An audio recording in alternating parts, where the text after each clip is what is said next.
¿Listo? ¿Me escucha? Sí, doctor, se le oye claro. Bien.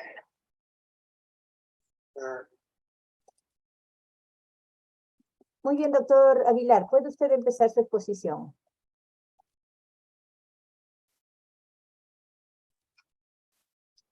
Ok, listo. Bien. Muy buenas tardes, señores alumnos, doctora Guión, buenas tardes. Vamos a dar inicio a la clase del día de hoy.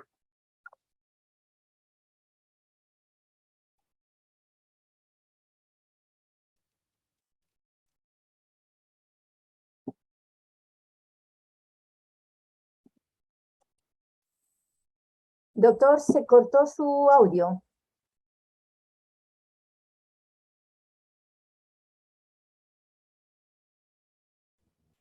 ¿Me escuchan ahora? Ahora sí se le oye bien.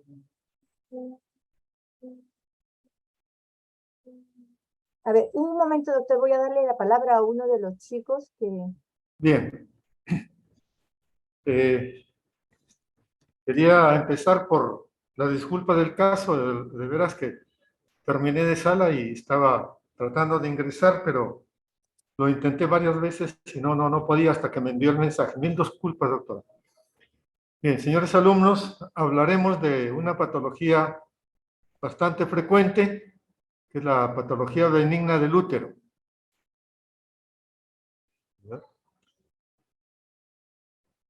Vamos a tocar los temas de cervicitis, pólipos, leiomyomatosis y adenomiosis. Respecto de la cervicitis, es la inflamación que puede ser infecciosa o no del cuello del útero. La cervicitis aguda generalmente responde a una infección, no así la crónica, que usualmente es causada por otras condiciones. Esta entidad hay que tomarla en cuenta porque a partir de allí los gérmenes pueden ascender hacia el tracto superior y causar endometritis o enfermedad pélvica inflamatoria con consecuencias que a veces son insospechadas. La causa más común de la cervicitis son la clamidia, la neisseria, gonorrea, y también se puede encontrar virus del herpes simple, tricomoniasis y micoplasma genitalium. Frecuentemente no se logra identificar el patógeno, pero el cuello uterino puede estar inflamado como parte de una vaginitis también, ¿no? ¿Cuáles son las causas infecciosas o no infecciosas, perdón, de la cervicitis? Por ejemplo, procedimientos ginecológicos, cuerpos extraños como los pesarios, los DIUs, ¿no? Productos químicos, duchas vaginales, cremas anticonceptivas o el mal uso de algunos productos a nivel de la vagina que alteran toda la microbiota. Y los alergenos, en el caso nuestro, con alguna frecuencia vemos la alergia al látex de los preservativos.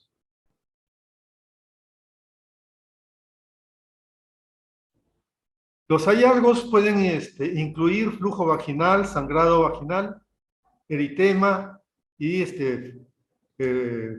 un cervix friable. Las mujeres siempre se deben de estudiar para causas infecciosas de vaginitis y también pensar en enfermedad pélvica inflamatoria. Y generalmente se trata empíricamente para la infección por clamidia y gonorrea por la frecuencia. Estos cuadros pueden ser asintomáticos y generalmente los síntomas que se presentan son flujo vaginal y sangrado genital intermenstrual o poscoital por el proceso inflamatorio. Algunas pueden decirles que tienen dispareunia, que presentan irritación o ardor vulvar, vaginal o disuria. Los hallazgos, como volvemos a mencionar, pueden ser flujo purulento o secreción mucopurulenta, un cervix friable, que sangra al contacto, ¿no? Se le ve eritematoso, puede estar edematoso también. ¿Cómo hacemos nosotros el diagnóstico?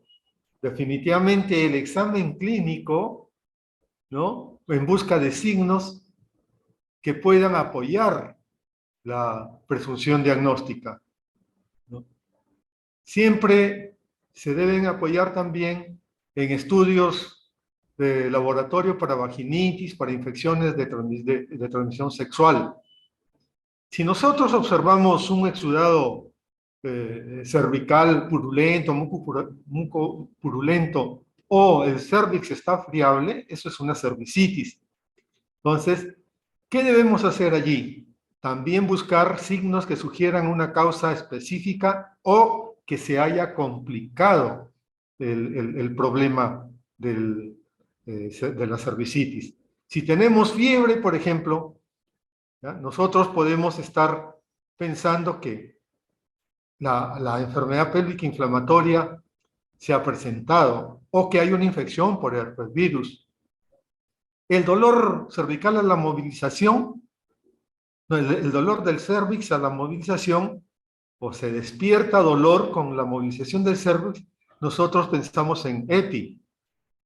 Si vemos vesículas, dolor vulvar o vaginal o ulceraciones, herpes virus.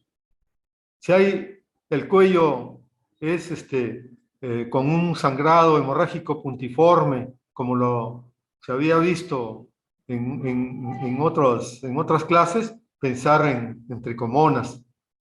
Se debe evaluar clínicamente siempre a la paciente que presenta una cervicitis para enfermedad pélvica inflamatoria y se les deben practicar pruebas para identificar clamidia, gonorrea, por ejemplo, el PCR, el cultivo, ¿no?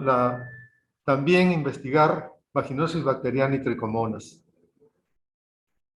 El tratamiento de la cervicitis consiste básicamente tenemos una infección por clamidia, en acitromicina, ¿ya? 1 gramo por vía oral una sola vez, ¿ya? O con 100 miligramos de doxiciclina 2 veces al día por 7 días. Tenemos gonorrea con una paciente que pesa menos de 150 kilos, se pone 500 miligramos de intramuscular o 1 gramo, ¿ya? Si pesa más de ese peso. Se le debe dar también acitromicina 1 gramo por vía oral una sola vez. Esto porque se ha visto que hay una notoria resistencia de la Neisseria gonorrea a las cefalosporinas. Cuando uno identifica las causas ya, definitivamente tiene que pasar a un tratamiento más de acuerdo a los resultados que obtengamos del laboratorio. Si a pesar del tratamiento la cervicitis persiste, hay que pensar que ha habido resistencia o no se debe descartar tampoco reinfección de clamidia y de Neisseria. Se puede manejar con tratamiento empírico como fluoxacino una vez al día por 7 a 14 días o durante 10 días, algunos dicen, para cubrir también además la infección por Mycoplasma genitalium. Aquí, atención con las parejas sexuales que deben ser examinadas y tratadas. Y se deben de abstener de las relaciones coitales hasta que la infección haya sido eliminada en ambos miembros de la pareja. Todas las mujeres que presentan una infección por clamidia o gonorrea que se haya confirmado se deben realizar pruebas entre 3 y 6 meses después del tratamiento porque es común la reinfección. Una palabra aquí es de que si ustedes están haciendo su serum, ya dijimos que existe el manejo sindrómico, entonces hacen el manejo para flujo, para cervicitis o para dolor pélvico, según lo que encuentren ustedes. Ese es el manejo sindrómico. En resumen, respecto de la cervicitis, podemos decir que es esta presentación aguda, generalmente es causada por una enfermedad de transmisión sexual y puede ser el preámbulo para una enfermedad pélvica inflamatoria, que puede cursar asintomática, por eso debemos examinar concienzudamente a estas mujeres.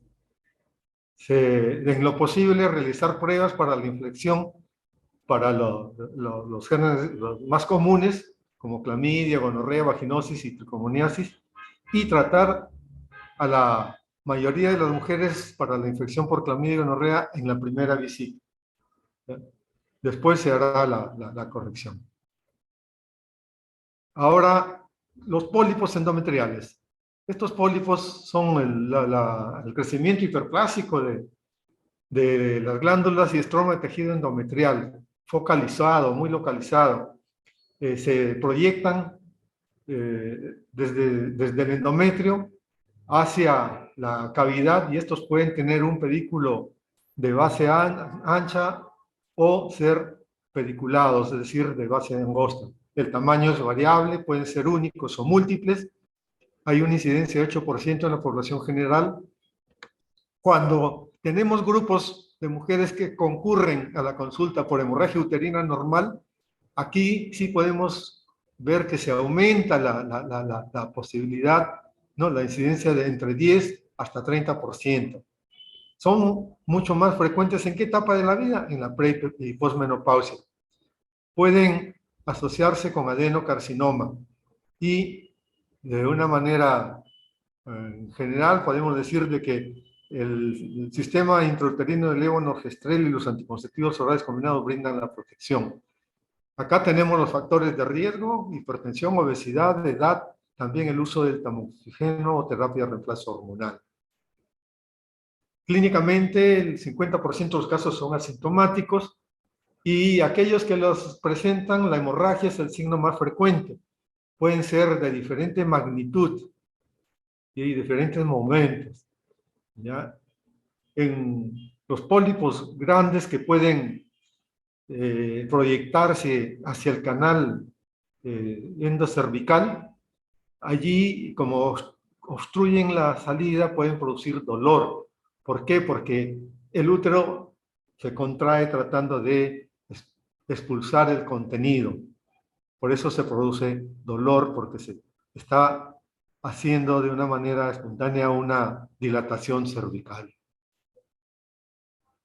¿Puede presentarse infertilidad? Sí, por dos mecanismos, porque algunos afirman que hay mayor proporción de metaloproteinasas y citocinas en los pólipos.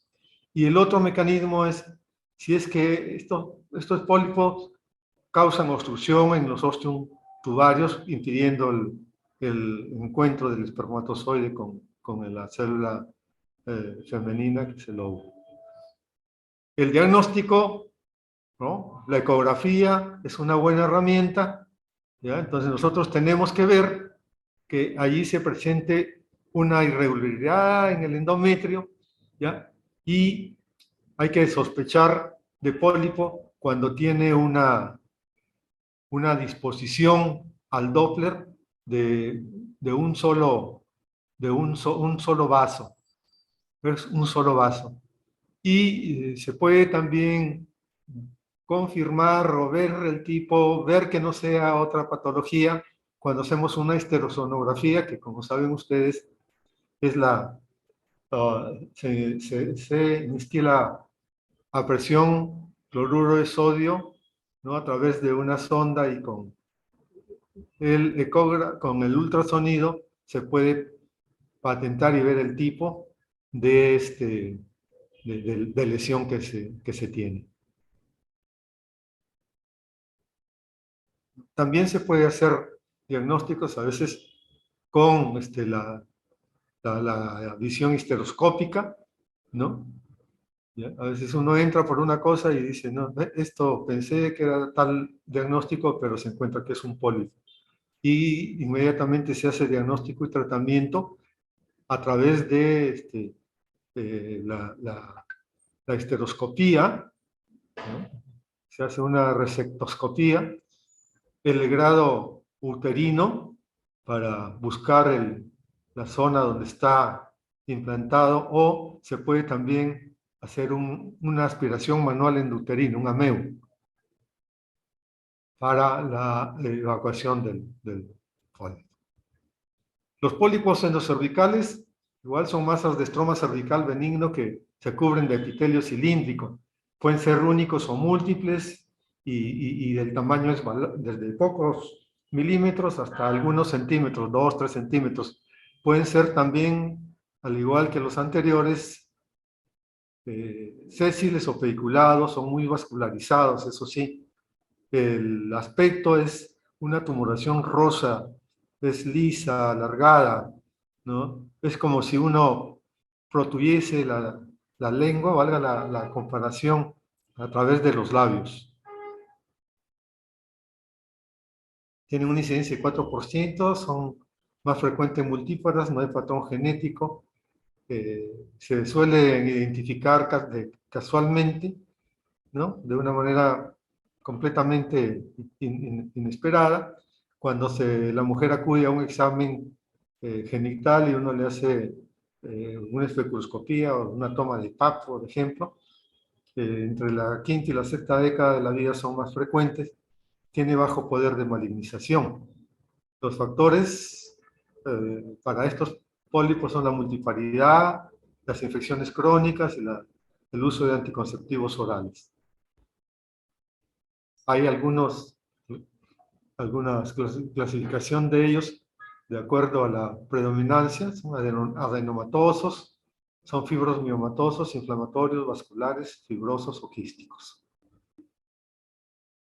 El diagnóstico es por historia clínica, una mujer que refiere a veces dolor, cuando es un pólipo grande que está muy adentro del cervix, y allí se está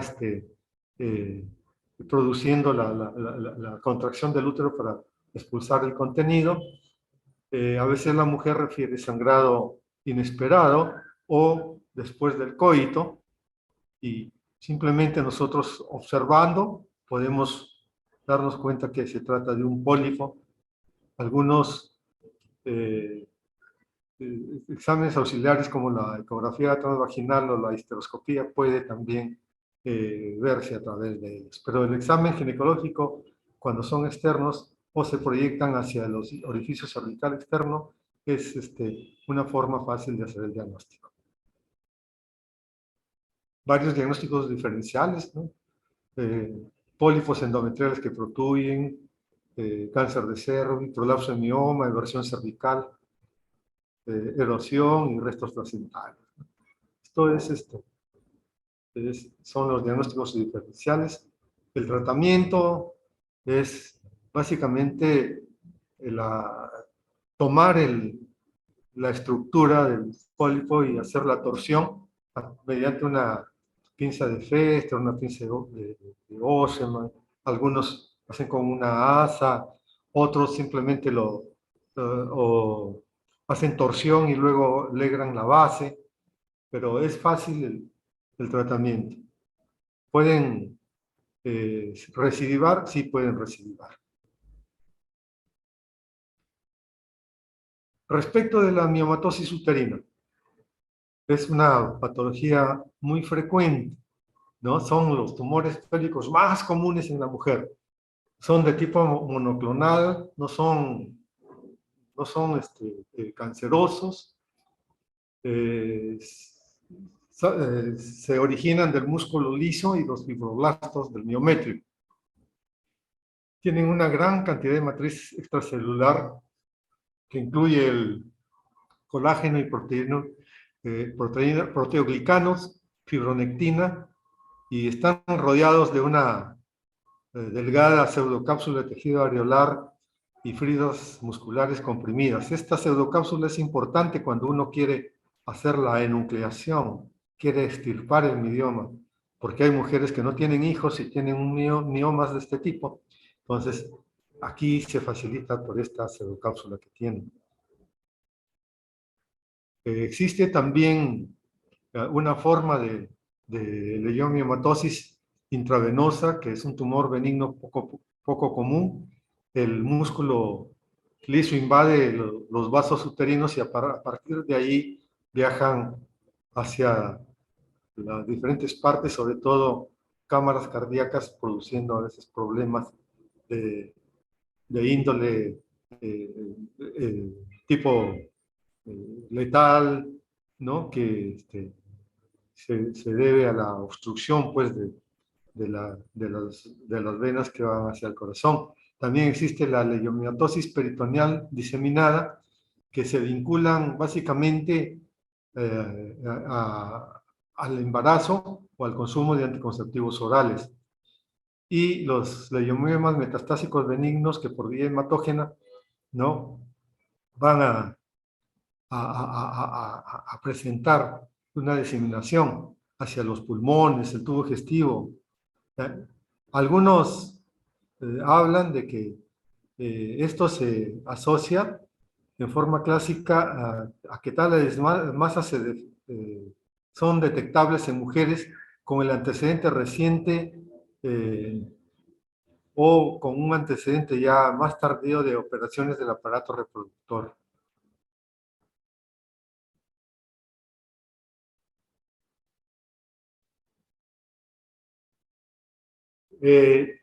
La incidencia, algunos estiman en 25, 20, 25, otros estiman más cantidad y están básicamente en relación a los cambios de ciclo de vida en el aparato hormonal, ¿no? Sobre todo la presencia de los estrógenos y la progesterona.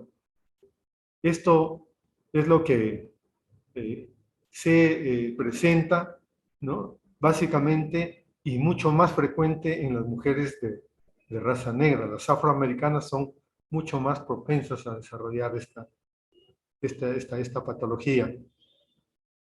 La incidencia real es difícil, pues, de determinar porque hay pocos estudios longitudinales. Se desconoce la real prevalencia. ¿Por qué estos estudios se realizan básicamente en mujeres ya sintomáticas, en mujeres que han ido a una consulta o después de una histerectomía? Entonces, no se ha hecho un estudio que a todas las mujeres de una región se le haga, no, un estudio, un descarte para ver si es que tienen miomas. Entonces, por eso es de que no se puede saber realmente la prevalencia. Los factores de riesgo, básicamente la edad, factores hormonales, antecedentes familiares, el peso, la raza, y el tabaco tiene un efecto protector respecto de las mujeres que tienen miomas. Se dice que el tabaco sí tiene significancia estadística en la protección para la presencia de miomas, pero todos sabemos que el tabaco tiene otras consecuencias mucho más graves que una miomatosis. Así que es simplemente como un dato para la reflexión.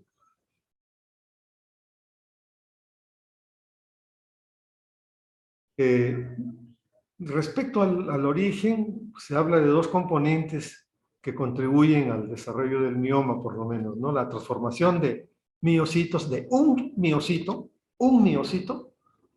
normal,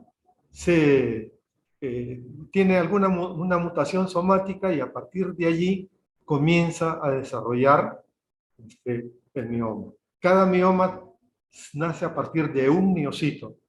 También dice que el crecimiento de miocitos anormales en tumores que son clínicamente aparentes. La clasificación, la clásica es que son miomas subserosos, ¿no?, intramurales y submucosos. Eso es digamos, la clasificación clásica. Los más frecuentes, los miomas intramurales, luego los subserosos y los submucosos son en menor cuantía. Desde el año 2011, más o menos, la FIGO propuso esta clasificación, ¿no?, que ven ustedes aquí, ¿ya?, en donde tenemos los miomas de tipo 0, es cuando está toda la estructura del mioma completamente localizada en la cavidad, se proyecta totalmente en la cavidad del útero. De tipo 1, submucoso con menos del 50% intramural, o sea, la mayoría está todavía dentro de la cavidad endometrial. El de tipo 2 es un submucoso con más del 50% de toda la estructura, ¿ya?, está intramural. Tiene mucho menos porcentaje de todo el mioma dentro de la cavidad endometrial. La de tipo 3 es completamente intramural, pero contacta con el endometrio, ¿ya? La de tipo 4 es la estructura completamente, todo está dentro del miometrio, ¿ya? La de tipo 5 es un subseroso con más del 50% de la estructura intramural. O sea, es a predominio del miometrio. La de tipo 6 es lo inverso. La mayor cantidad de la tumoración está, ¿no?, por fuera ya del miometrio, por fuera del miometrio, ¿ya? Perdón, la de tipo 7 es un mioma que está en toda su estructura fuera del digamos, fuera de la estructura del útero. Son pediculados subserosos. Algunos consideran el de tipo 8 los cervicales, los parasitarios o intraligamentarios. Esa es la clasificación de aquí. ¿Cuáles son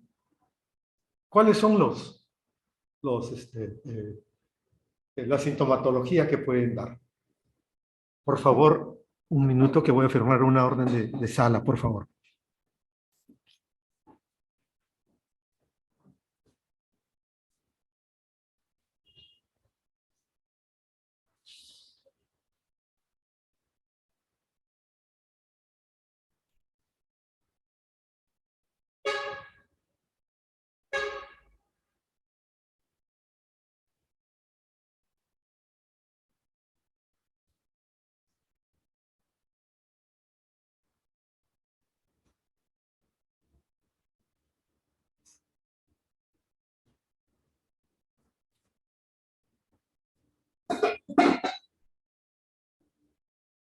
Mil disculpas, por favor.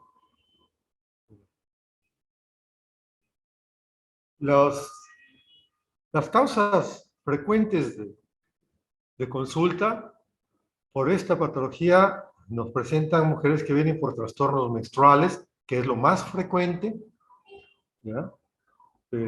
Sangrados, sobre todo. ¿Cuáles? ¿Cuáles son los que sangran? Los que sangran tremendamente son los submucosos,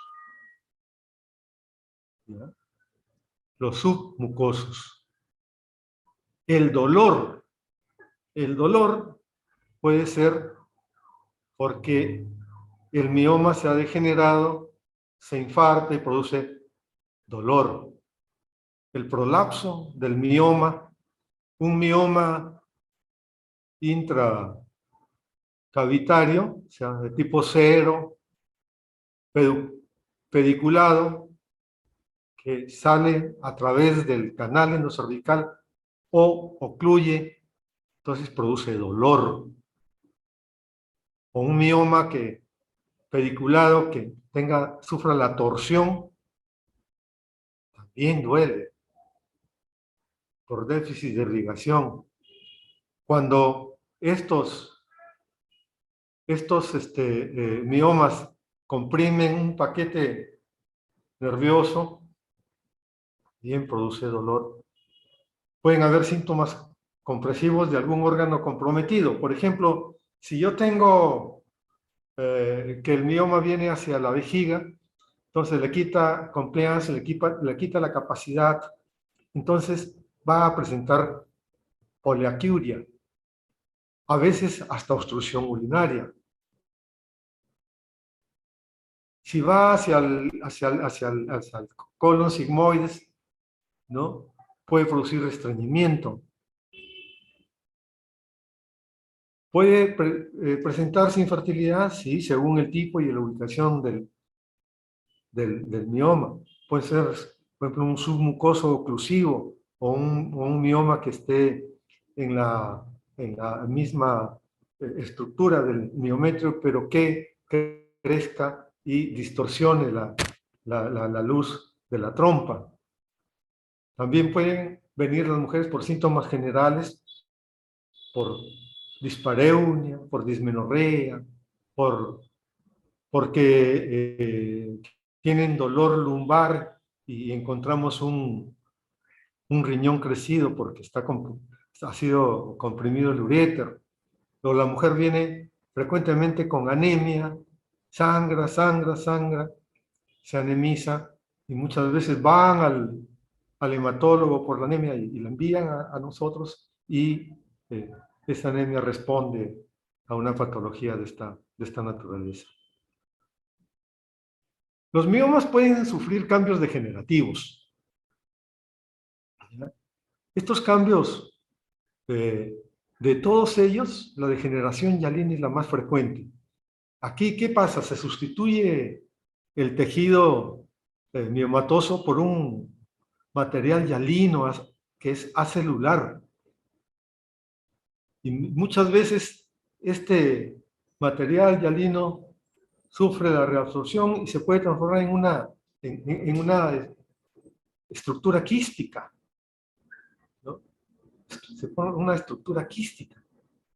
O también puede calcificarse, sobre todo en mujeres ya menopáusicas. Existe una degeneración roja que se asocia bastante al embarazo. ¿Por qué se produce en esta etapa? Porque hay un crecimiento rápido del mioma, entonces se produce una isquemia, un infarto muscular agudo y provoca dolor o irritación peritoneal y duele tremendamente. También puede tener una degeneración de tipo maligna o sarcomatosa, ¿no? Felizmente que esta última es muy poco frecuente. ¿Cómo hacemos el diagnóstico? Obviamente, chicos, no dejar sobre todo este aspecto. El examen clínico minucioso. Examen clínico minucioso. Una buena anamnesis y el examen clínico, como venimos repitiendo en todas las actividades complementarias que hacemos, seminarios, casos clínicos, hemos dicho que la base del diagnóstico médico es el examen clínico, que reconocemos sobremanera la importancia de los avances en la tecnología, pero que nosotros estudiamos medicina y desarrollamos la habilidad para hacer diagnósticos y confirmarlos con los exámenes auxiliares. De los exámenes auxiliares, nuestra gran amiga es la ecografía. La ecografía, donde nos muestra pues la variación en cuanto a la estructura misma del útero y nos puede dar una localización bastante buena y aproximada en cuanto al tamaño, en cuanto al número y las características de esa lesión. La esteroscopía, obviamente. Hay muchas mujeres que vienen no solamente por el sangrado, sino a veces por infertilidad. Se hace una esteroscopía y se descubre el mioma ahí, que a veces, según el tipo, se puede hacer un abordaje por esta ruta, por esta misma ruta. Y la laparoscopía, a veces entran los cirujanos por un cuadro de dolor, un cuadro de malestar, y se encuentran que durante el procedimiento la paciente tiene un mioma con apedículo torcido, como suele pasar también con los quistes. O hay un mioma con degeneración roja. Entonces, la laparoscopía. ¿Qué opciones de manejo tenemos entonces con este tipo de lesiones? Nosotros tenemos opciones médicas de manejo, ¿no? Anticonceptivos orales combinados, el uso de progestinas, bien sea en las diferentes formas de presentación oral o el dispositivo intrauterino, que es la T de levonorgestrel, el uso de antiinflamatorios no esteroideos, el uso de GnRH y los moduladores selectivos de los receptores de progesterona, que son opciones médicas, pero que no son opciones definitivas. Son para mejorar el cuadro clínico, el dolor, el malestar, disminuir el sangrado, disminuir el tamaño de la tumoración, pero no son tratamientos definitivos. Hay algunas opciones no quirúrgicas, como es la embolización arterial de la arteria uterina y también la ablación del mioma. Esto están muy bien desarrollados los amigos que hacen radiología intervencionista. Están haciendo este tipo de manejo de tratamiento. Y de las opciones quirúrgicas, pues la histerectomía convencional o laparoscópica es el tratamiento definitivo. También existe la posibilidad de hacer miomectomía, es decir, ingresar y sacar simplemente las tumoraciones, sobre todo en mujeres jóvenes o aquellas que no hayan tenido paridad satisfecha.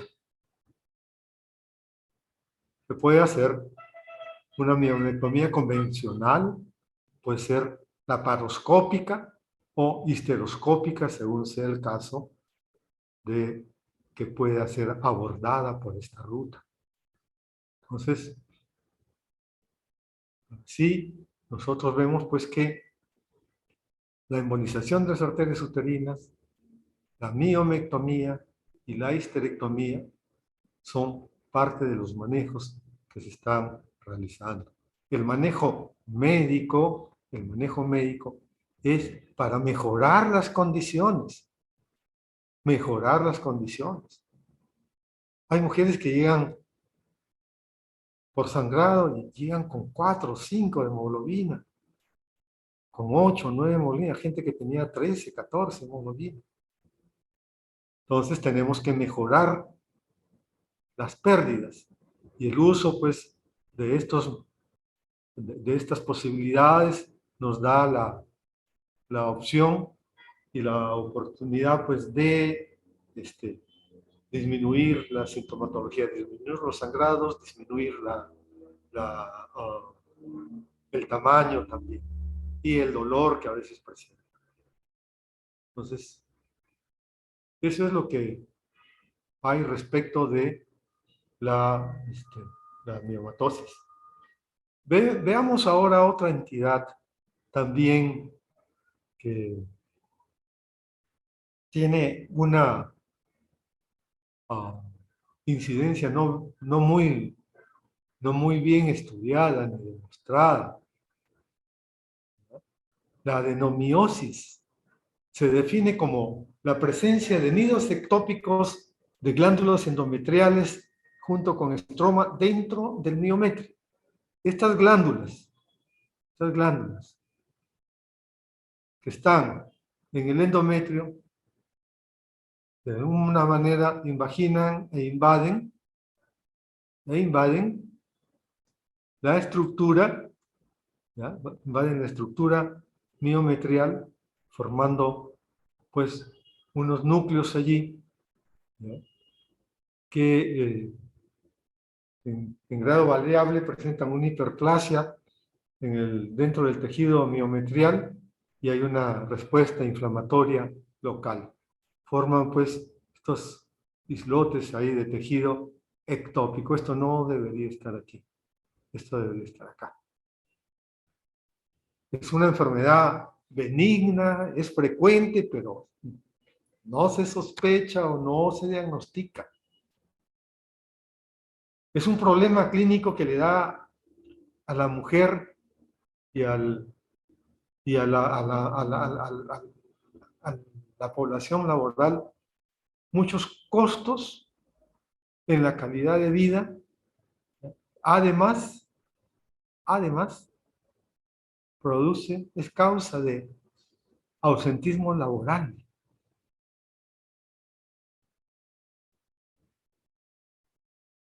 Corrientemente es muy frecuente que el diagnóstico sea posquirúrgico. Todo el mundo piensa, útero grande, piensan que es una miomatosis. Pero ahora, como vamos a ver más adelante, vamos a observar que sí tenemos posibilidades de sospechar de ella antes de la intervención que podamos programar. Como decimos, causa muy frecuente de dismenorrea, de sangrado, dolor pélvico, infertilidad, pero está infradiagnosticada. Normalmente nosotros tenemos acá el endometrio, aquí está, ¿no?, el endometrio que está en contacto con el miometrio, hay una interfase allí que se respeta. ¿Qué pasa con la adenomiosis? Esa interfase, ¿no?, se ve quebrada, se ve rota, se ve invadida, se ve sobrepasada por el tejido endometrial, por razones traumáticas, ¿no?, cuando se hacen miometomías, cesáreas, legrados, las grandes multíparas.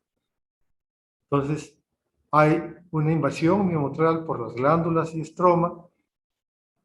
Algunos hablan de ahí un hiperperistaltismo miometrial y los altos niveles de estrógenos favorecen esta disrupción.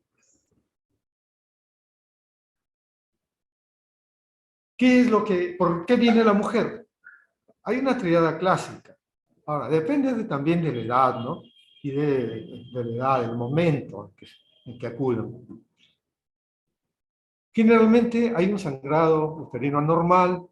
Si ustedes recuerdan el Palm Coin, van a recordar que ahí tenemos nosotros a la adenomiosis como una de las causas.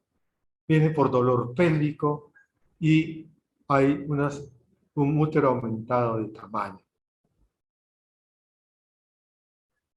Puede consultar la mujer porque no queda embarazada, porque hay dolor pélvico crónico y que ya no soporta que cada cierto tiempo tenga que estar corriendo porque pues, se produce mucho dolor, que falta y que ya en el trabajo la quieren despedir porque no les conviene tener. Entonces, pérdida en la calidad de vida, pérdida en la masa laboral.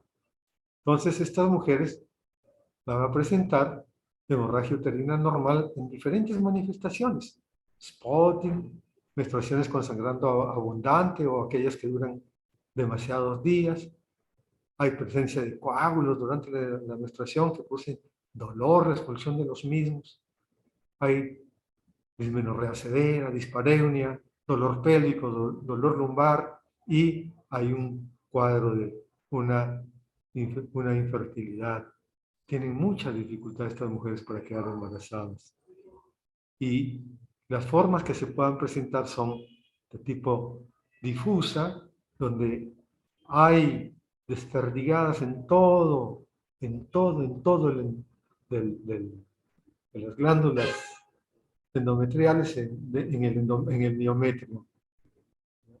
Y también hay una adenomiosis focal cuando solamente están restringidas a una lesión que puede formar un adenomioma o un adenomioma quístico, con un componente quístico. Entonces, en la forma difusa y la forma focal. Y cuando una mujer que entre 35 y 50 años venga, es multípara, con sangrado uterino anormal, ¿no? Ha tenido a su hijo y después quiere quedar embarazada y no sale embarazada. Muchas de esas mujeres vienen con esa historia, entonces sospechen de adenomiosis. Cuando es menos de 30 años, que no quede embarazada y hay una endometriosis asociada, pues tranquilamente pueden pensar en adenomiosis. El diagnóstico por imágenes nos ayuda mucho en esto, muchísimo, y es verdaderamente un gran aliado en el diagnóstico, en hacer un diagnóstico correcto, adecuado. ¿Ya? La ecografía nos da una sensibilidad que va entre 75 y 88% y una especificidad entre 67 y 93%, ¿no? Es la más común a ser utilizada y que se utiliza generalmente, pero la limitante es operador dependiente. Hay una gran aliada que es la resonancia magnética, que mejora notablemente la sensibilidad y la especificidad, pero no está disponible en todos los sitios. La disponibilidad es la gran limitante. Entonces, esta adenomiosis nos da algunos parámetros ecográficos, ¿no? Es un útero globuloso, ¿ya? Globuloso, con algunos quistes dentro de la estructura, ¿ya? Vemos que una de las paredes es más ancha, tiene mayor dimensión que la otra, ¿no? Asimetría de las paredes se llama eso. Hay un patrón vascular hipervascularizado, es una zona difusamente vascularizada, hipervascularizada. Entonces, el miometrio es heterogéneo y vemos unas sombras miometriales. Entonces, aquí vemos en una pieza operatoria para cómo graficar la, digamos, la asimetría de las paredes.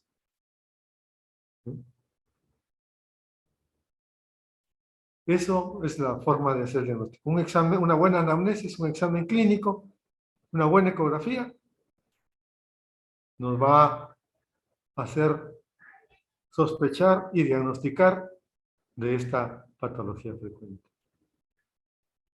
¿Cómo se maneja? Igual que el otro. O sea, hay los anticonceptivos orales, todo lo que habíamos mencionado antes, pero repetimos, estos son tratamientos que mejoran la condición clínica de la paciente, pero no curan el problema. El tratamiento definitivo es la histerectomía. Es la histerectomía. Pero acá sí, con esto podemos nosotros mejorar el cuadro clínico, mejorar las posibilidades, inclusive hasta que la mujer pueda embarazar. Pero nosotros, si queremos tratar definitivamente y obviamente dependiendo de las expectativas de la paciente, tendremos que hacer una histerectomía. Bien. He tratado de ajustarme al tiempo. Les agradezco la atención. Muchas gracias, doctora Guillón. ¿Está su micrófono apagado, doctora Guillón?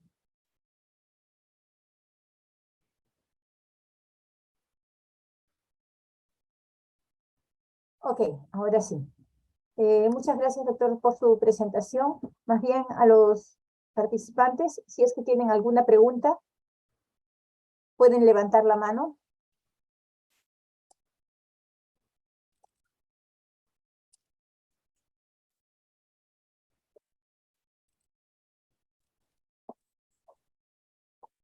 A ver, vamos a darle la palabra a María.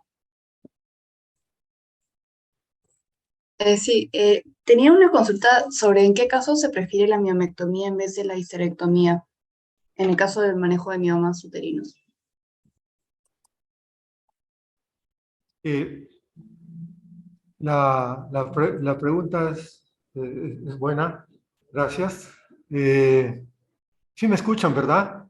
Sí, se oye claro, doctor. Sí. Todo depende de las expectativas que tenga la paciente y también de la magnitud del problema. Si yo tengo una paciente que nunca tuvo hijos, que tiene 28, 30, 32 años y tiene una cantidad N de miomas que pueden ser resecables, definitivamente se le da la oportunidad, como que es la conducta. Que depende de ello, depende de ello, de la expectativa que tenga y de la accesibilidad quirúrgica, la posibilidad que al momento de que se haga la cirugía podamos nosotros nuclear las tumoraciones y dejar el útero para una probable gestación. Muy bien, gracias, doctor. Hay otra pregunta de Miluska Bustamante. Doctor, yo tengo una pregunta acerca de cuál sería la explicación para que de tener un mioma en una gestante, con respecto a los tamaños, mientras más tamaño, más riesgo. ¿Me podría explicar, por favor? ¿Podría repetirla? Pues no he escuchado claramente. Sí, ¿cuál sería la explicación en el caso de que una gestante tenga un mioma como antecedente? ¿Cuáles serían como las complicaciones según el tamaño del mioma? Eh, los miomas, que si la mujer ya quedó embarazada, tiene una gestación avanzada, eh, desde el punto de vista de plan de parto, si no tiene ninguna otra indicación obstétrica para que ella pueda tener un parto vaginal, se procura un parto vaginal. Si no tiene ninguna contraindicación obstétrica. Si el mioma está comportándose como tumor previo a la presentación e impide que el feto pueda salir por allí o altera la situación o la presentación del feto, ahí sí tendríamos que considerar la posibilidad de una cesárea. Creo que es más o menos la naturaleza de la pregunta, no sé. Sí, doctor, gracias. Okay. Muy bien, doctor. Hay una pregunta más que han mandado al chat, Rosario Solís Pantoja. Dice, ¿cuál sería la diferencia específica entre leiomioma y adenomioma?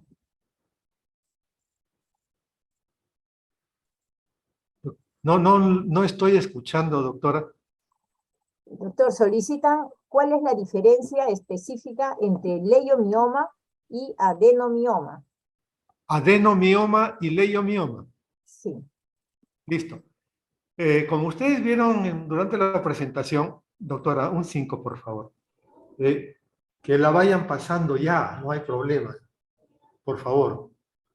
Disculpe, doctora, es solo que me están viniendo a... Sí, yo me imagino, estar de guardia es estar Ya, continuamente con él. el adenomioma tiene un origen a nivel de ¿qué?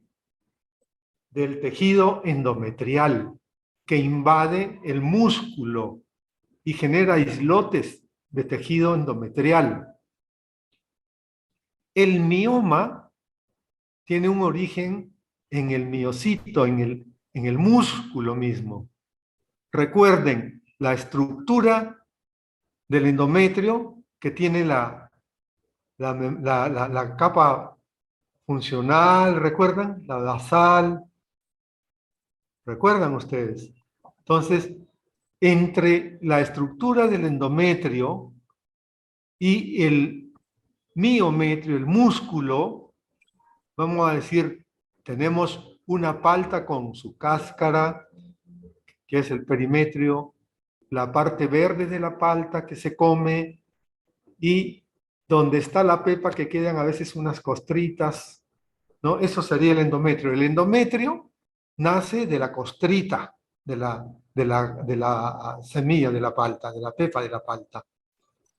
En cambio, el mioma nace de la estructura misma de lo que nosotros comemos de la palta. No sé si esa explicación tan burda pueda más o menos absolver la duda que pueda tener nuestra querida alumna. Sí, doctor, yo creo que les quedó claro. A ver, ¿alguna pregunta más? ¿Alguien que levante la mano?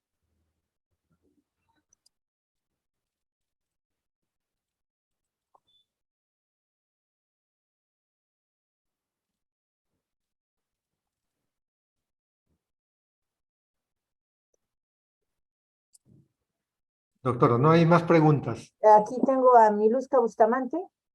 La última Doc- pregunta para terminar, doctor. Doctor, con respecto al tratamiento de los pólipos, ¿todo pólipo va a terminar en una polipectomía o hay otros en que solo se va a manejar con un tratamiento médico? ¿Cuáles serían los pólipos que van para la cirugía y cuáles para tratamiento médico? Los pólipos, en general, lo mejor es extirparlos.